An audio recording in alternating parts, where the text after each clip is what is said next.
Vereadoras e vereadores que registrem seus votos. Como vota Gladys Frisso?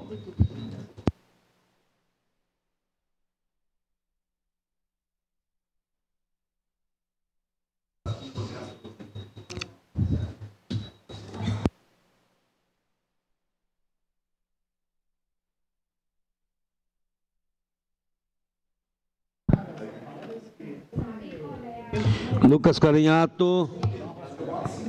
Quero que a homenagem seja lá. Eu voto sim, senhor presidente.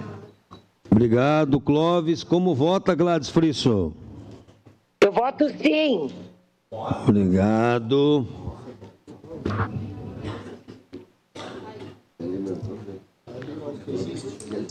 Encerrado o registro dos votos, encerrada a votação, requerimento 57/2023 foi aprovado por unanimidade, com ausências: Alberto Meneguzzi, Camiles e Fiuza, e em representação, Felipe Gremeier.